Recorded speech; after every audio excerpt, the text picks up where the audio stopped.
Radio Cité Genève. Le grand format. SDF sans domicile fixe. Les personnes dans cette situation sont nombreuses. Au-delà de ceux qui vivent dans la rue, il y a aussi ceux qui vivotent de solutions temporaires en solutions temporaires. L'ONG Toi pour tous souhaite donc voir une prise de conscience suisse face à ce phénomène. Kim Groth-Shelton, la directrice, a déposé avec son ONG la marque de la journée du sans-abrisme à l'Organisation mondiale de la propriété intellectuelle. On a tout type de témoignages des gens qui malheureusement ont dormi dans la forêt. Ça semble peu probable, mais voilà, on a de nombreux témoignages de femmes qui nous disent avoir dormi dans la forêt. C'est terrible, des gens qui dorment dans des caves, voilà, dans des locaux à poubelles. Autant, vous savez, des chefs d'entreprise qui sont en train de faire faillite, qui tentent de tenir à bout de bras leur entreprise parce que c'est leur dernière solution pour se sortir de la situation de précarité, c'est de sauver leur commerce. Et sachez qu'un entrepreneur, s'il fait faillite, n'a pas droit au chômage. Il va se retrouver avec des dettes et il n'aura plus accès au logement.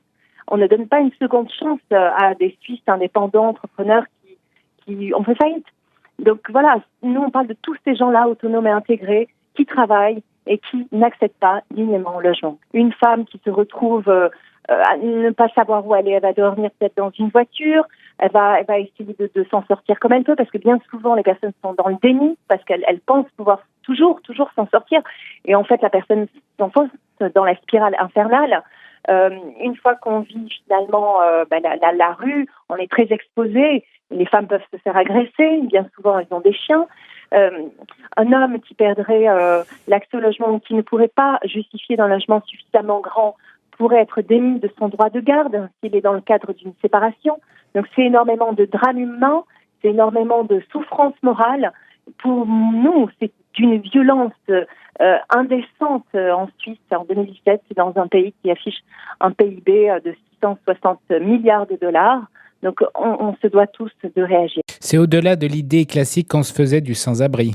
De plus en plus de personnes n'accèdent pas au logement et par la force des événements se retrouvent sans domicile. Donc ce sont des gens qui sont autonomes et intégrés, pour certains qui travaillent, mais qui n'ont pas la chance de pouvoir accéder au logement. C'est-à-dire que leurs conditions en termes aussi de ressources ne permettent pas de pouvoir louer un logement à une personne qui n'a pas de garant, une personne qui a des actes de défaut de biens, ne peut pas malheureusement accéder au logement ici en Suisse. Est-ce qu'on a une idée du nombre de personnes qui sont concernées par cette situation ?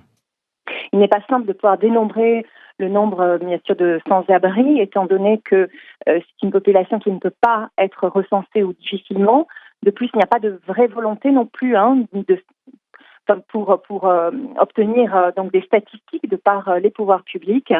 Nous, on peut dénombrer à peu près, c'est approximatif, environ 5000 personnes sans abri en Suisse. À Genève, il y aurait environ 1500 personnes SDF. Ce sont des chiffres donnés par Carrefour, une association qui œuvre auprès des démunis depuis 40 ans. Maintenant, nous pensons qu'il y a beaucoup plus de gens qui sont sans abri pour nous, parce que il y a beaucoup de personnes aussi qui n'ont pas trouvé d'autre solution que d'être en sous-location ou en colocation. Ce n'est pas pour autant que ces personnes-là bénéficient d'une adresse.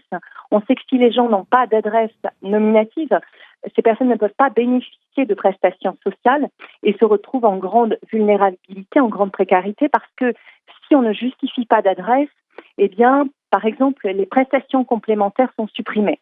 Donc, ça veut dire que la personne va basculer en dessous du seuil de pauvreté, en dessous du minimum vital, et elle n'aura encore moins la possibilité d'accéder au logement. Parce que si on a, imaginons, entre 1300 ou 1800 francs, très difficilement une régie ou un propriétaire acceptera de louer le logement, alors que ces personnes, bien souvent, bénéficient de prestations sociales et le logement est financé et supporté par justement les organismes sociaux. La journée du sans-abri, du sans-abrisme existe déjà dans des pays anglo-saxons, mais pas en Suisse. On a tenté de se renseigner pour savoir s'il y avait justement une initiative autour de la thématique du sans-abrisme. On a vu qu'aux États-Unis et au Canada, il était proposé la journée mondiale du sans-abri, mais que rien n'était réellement fait.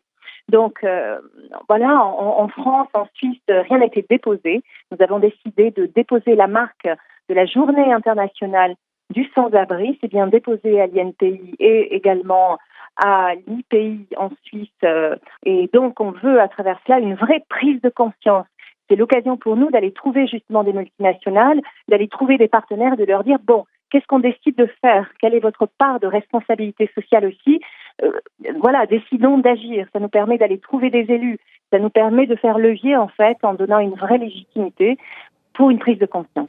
Kim Grotchelton, merci d'avoir répondu à nos questions. Je rappelle, vous êtes directrice de l'ONG Toi pour tous.